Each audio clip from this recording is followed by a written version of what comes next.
Hello yes, welcome to GVR roots and recipes అండి. ఎలా ఉన్నారండి అందరూ? మేమైతే చాలా బాగున్నాము, చాలా హెల్తీగా ఉన్నామండి. ఎందుకంటే హెల్తీ రెసిపీస్తో రోజు కూడా హెల్తీ ఫుడ్ తినడం వల్ల మంచి ఆరోగ్యమే ఉంటుంది కదండి. అలాంటి హెల్తీ ఫుడ్ ఈరోజు ఒకటి చూపిస్తానండి. అదేనండి మన తోటకూర. సో ఈ తోటకూర అనేది అందరికీ తెలిసిందే, కాకపోతే దీంట్లో మంచి న్యూట్రియంట్స్ ఉన్నాయండి. Vitamin A, vitamin C content ఎక్కువగా ఉంటుంది. కంటి ఆరోగ్యానికి కానీ, జుట్టుకి కానీ, స్కిన్కి కానీ చాలా చాలా మంచిది. బ్లడ్ డెఫిషియన్సీ ఉన్న వాళ్ళకైతే ఐరన్ కంటెంట్ ఎక్కువగా ఉంటుంది కాబట్టి బ్లడ్ బాగా ఇంప్రూవ్ చేస్తుంది. సో మనకి కాల్షియం, మెగ్నీషియం కంటెంట్ కూడా ఎక్కువ ఉంటుంది కాబట్టి పెరిగే పిల్లలకు కానీ, టీనేజ్ పిల్లలకి, అలాగే పెద్దవాళ్ళకి, ఒకరికి కాదండి అందరికీ కూడా ఇది ఐరన్ అనేది పెంచుతుంది. మనకి బ్లడ్ అనేది ఇంప్రూవ్ చేస్తూ ఉంటుంది. సో మల్టీ బెనిఫిట్స్ ఉంటాయన్నమాట మన తోటకూరలో. సో ఈ తోటకూర అనేది ఏ విధంగా వండాలో మరి చూపిస్తారండి. చాలా టేస్టీగా అందరూ తినే విధంగా మనము సింపుల్గా చేసుకోవచ్చండి. ఈ తోటకూర అనేది మనకి చాలా తొందరగా ఉడికిపోతూ ఉంటుందన్నమాట. ముందుగా మనము ఈ తోటకూరని, నేను చిన్న తోటకూర తీసుకున్నానండి, చూశారు కదా. సో దీంట్లో ఏంటంటే మనకి పురుగు కానీ లేకపోతే గడ్డి పూసలు కానీ ఉంటాయన్నమాట. దాన్ని తీసుకురాగానే ముందుగా వేర్లతో వచ్చిందండి ఇది నాకు. ఆ వేర్లన్నీ కూడా కట్ చేసుకున్నాను. అలాగే ఇలా చూసారా, ఈ కాడలు నారల్లా ఉంటాయన్నమాట. ఇలా లావుగా నారలుగా ఉన్నటువంటి కాడల్ని తీసేసుకోవాలండి. ఎందుకంటే ఆ నారలు అనేవి ఉన్నప్పుడు మనం నవలడానికి ఇబ్బందిగా ఉంటుందన్నమాట. కాబట్టి గట్టిగా కొంచెము బాగా నారలుగా ఉన్నదాన్ని తీసేసుకొని లేతగా ఉన్నటువంటి కొమ్మల్ని ఆ విధంగా ఉంచుకోవడమే మంచిదండి. అలాగే మనకి వీటి చూసారా, ఈ నార ఎలా వచ్చిందో అలా వస్తాయన్నమాట. అలా ముదురుగా ఉన్న వాటిని తీసేసుకుందాము. ఇది ఆల్రెడీ నేను అంతా కూడా శుభ్రం చేసి పెట్టుకున్నానండి. చూసారా, ఈ ఆకుల్లో కూడా అడుగు బాగానే ఇలా ఎగ్స్ ఉంటాయన్నమాట, ఈ పురుగులవి. కాబట్టి వాటిని చూసుకొని అలా ఉన్న వాటిని అన్నిటినీ కూడా జాగ్రత్తగా తీసుకోవాలండి. కొంచెం ప్రాసెస్ అయినా కూడా ఏంటంటే హెల్దీ న్యూట్రియంట్స్ ఉంటాయి కాబట్టి దీన్ని కొంచెం ఓపికగా మనము ఫినిషింగ్ చేసుకోవాలి. పూతలాగా ఉంటుంది కదా, ఆ పూతను కూడా మనం తీసేసుకోవాలండి. అలా అన్నిటిని కూడా తొలగించుకున్న తర్వాత దాన్ని చక్కగా సన్నగా తరుక్కుందాము. వీటన్నిటినీ కూడా ముందే మనము చక్కగా కడుక్కొని అలా బుట్టకేసుకొని ఉంచుకుంటే నీళ్ళన్నీ పోతాయండి. ఒక హాఫ్ అన్ అవర్ తర్వాత మనకి చక్కగా పొడిగా వస్తుంది. చూసారా, ఇలా మనం అన్ని కొమ్మల్ని పేర్చుకొని సన్నగా తరుక్కోవాలన్నమాట. సో పెద్ద పెద్ద ఆకులు దాకా తరుక్కుంటే ఏమవుతుందంటే మనకి ఆకులని పెద్దవిగా ఉండి తినేటప్పుడు పిల్లలు కూడా కొంచెం ఇబ్బంది పడతారు. కాబట్టి ఇలా సన్నగా తరుక్కుంటే బాగుంటుంది. చూసారా, ఇలా ముందుగానే ఒక గంట, హాఫ్ అన్ అవర్ బిఫోరే నేను కడుక్కున్నా కాబట్టి పొడి పొడిగా వస్తుందన్నమాట. నేను ఒక 2 పెద్ద సైజు ఆనియన్స్ తీసుకున్నాను, ఒక 4 మిర్చి తీసుకున్నాను. ఈ ఆనియన్స్ అన్నిటినీ కూడా ఫంగస్ లేకుండా పూర్తిగా కడుక్కొని ఇలా కట్ చేసుకొని విడదీసి పెట్టుకోవాలి. ఇప్పుడు బౌల్లో నేను తగినంత ఆయిల్ వేసుకుంటున్నాను. వీడియో చేస్తున్నాను కదండి, ఆయిల్ కొంచెం మరింతే పడిందనమాట. నేను మళ్ళీ ఒక పావు వంతు ఆయిల్ తీసేసానండి కొద్దిగా. ముందుగా శనగపప్పు వేసుకుందాం. శనగపప్పు అనేది తాలింపులో మనకి తినేటప్పుడు పంటికి తగులుతుంటే మంచి టేస్టీగా ఉంటుందన్నమాట. వాటిని కొంచెం దూరగా వేయించుకున్న తర్వాత తాలింపు గింజలు వేసుకుంటున్నాను. నెక్స్ట్ వచ్చేసి వామటి గింజలండి. ఇంతకుముందు నేను వీడియోలో చూపించాయి. వామటి గింజలు అనేవి హెల్త్కి చాలా మంచివండి. అవి పంటికింట తగులుతుంటే కూడా చాలా టేస్టీగా ఉంటాయి. మనకి పాతకాలంలో వాటిని ఎక్కువగా వామటి గింజలు వాడేవాళ్ళనమాట. ఇది తాలింపులో మనం వేసుకోవడం వల్ల మంచి హెల్త్ బెనిఫిట్స్ పొందొచ్చు. నెక్స్ట్ వచ్చేసి తరుక్కున్న ఆనియన్స్ని కూడా వేసుకుందాము. మిర్చి ఆనియన్స్ని వేసుకొని దోరగా వేయించుకుందాం.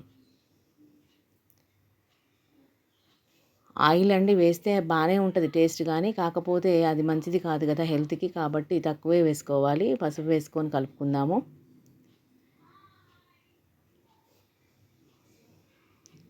ఆ విధంగా దూరగా సిమ్ములో పెట్టేసుకొని చేసుకోవాలండి కర్రీ, ఎందుకంటే అడిగంటిపోద్ది. కొద్దిగా కరివేపాకు కూడా వేసుకుంటున్నాను. ఆకుకూర అయినప్పటికీ కూడా మనం కావాల్సినటువంటి తాలింపు దినుసులు, తాలింపు ఇంగ్రీడియంట్స్ అన్నీ వేసుకుంటేనే టేస్టీగా ఉంటుంది. దీన్ని మనం మామూలుగా ఉడికించుకొని కూడా రుబ్బి తాలింపు పెట్టుకున్న చాలా టేస్టీగా ఉంటుందని నేను ఇంకోసారి చూపిస్తాను. ఇప్పుడైతే నేను ఫ్రైలాగా చేసుకుంటున్నానండి. ఇప్పుడు మనము ఈ ఆకుకూర అంతా దీంట్లో వేసుకుందాం. ముందుగా కొద్దిగా మనము ఈ తోటకూరని వేసుకొని ఆ తాలింపులో కలిపేయాలండి. లేకపోతే మొత్తం వేసుకున్నట్లయితే కలపడం ఇబ్బంది అవుతుంది. కాబట్టి ముందుగా అదంతా కూడా కలుపుకుంటే అడుగంటకుండా ఉంటాయన్నమాట ఆనియన్స్. దీంట్లో మొత్తం కలిపేసుకుందాము. ఈ ఆకుకూర అండి మనం వండేటప్పుడు గిన్నెకు సరిపోదు, తినేటప్పుడు వడ్డించడానికి సరిపోదంటారు చూసారా. సో నేను కొద్దిగా వేసుకొని ముందు అలా కలుపుకున్నాను. ఆ తర్వాత మిగిలినటువంటి తోటకూర అంతా కూడా వేసేసుకొని మూత పెట్టుకుందాము. అడుగు నుంచి కలుపుకోవడం వల్ల ఏంటంటే ఆనియన్స్ అనేవి మనకి మాడకుండా ఉంటాయి, తొందరగా మగ్గిపోతాయి అన్నమాట. ఆకుకూరలు అనేవి అల్టిమేట్ అండి మనకి. వెజిటేరియన్స్కి ముఖ్యంగా ఈ ఆకుకూరలు అనేవి చాలా అందరికీ కూడా మంచి హెల్ప్ఫుల్ అనమాట.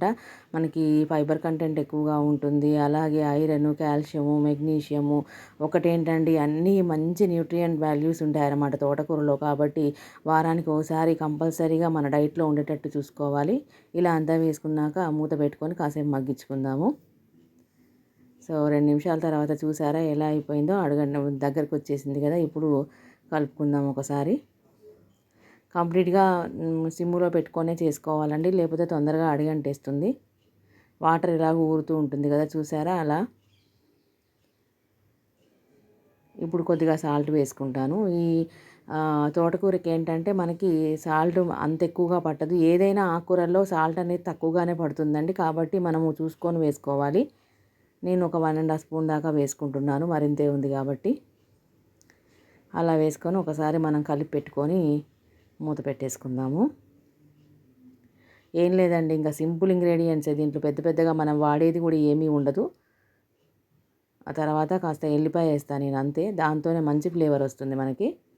మూత పెట్టేసుకుందాం ఇప్పుడు నేను ఒక 10 వెల్లుల్లి రెబ్బలు తీసుకుంటున్నాను, 10, 12 తీసుకొని వాటిని ఈ విధంగా దంచుకోవాలి. దంచుకున్న తర్వాత ఇప్పుడు వేసేసుకుంటున్నాను. మధ్యలోనే వేసుకుంటే ఆ ఫ్లేవర్ అనేది మంచిగా కూరకంతా పడుతుందన్నమాట. మంచి టేస్ట్ వస్తుందండి వెల్లుల్లి వేసుకోవడం వల్ల. సో అలా వేసుకొని ఒకసారి కలుపుకొని మూత పెట్టేసుకుందాము. అడుగంటే అవకాశం ఉంటుంది కాబట్టి సిమ్లో పెట్టుకొని మధ్య మధ్యలో కలుపుతూ ఉండాలండి. చూసారా దగ్గర పడిపోయింది కదా. సో వాటర్ కూడా మనకి నేను ముందుగానే కడిగి పెట్టా కాబట్టి వాటర్ అనేది కూడా ఎక్కువ అవసరం లేదండి. ఎందుకంటే వాటర్ ఎక్కువగా ఉంటే ముద్ద ముద్దగా అయిపోయి మనకి గ్రేవీలాగా ఉంచిన అంటే టేస్టీగా ఉండదన్నమాట. కాబట్టి ఇలా పొడి పొడిగా ఉంటేనే బాగుంటుంది. సో ఇప్పుడు తగినంత కారం వేసుకుందాము. కారం కూడా మనం మిర్చి వేసాం కాబట్టి దానికి తగ్గట్టుగా ఒక 1 స్పూన్ వేసుకుంటే సరిపోతుంది.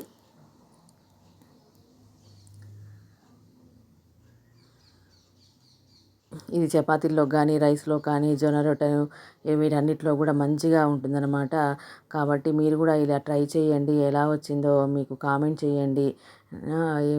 ఫస్ట్ టైం చూసే వాళ్ళందరూ కూడా లైక్ చేయండి, షేర్ చేయండి, సబ్స్క్రైబ్ చేసుకోండి నా ఛానల్ని. మంచి మంచి కర్రీస్తో మళ్ళీ కలుద్దామండి.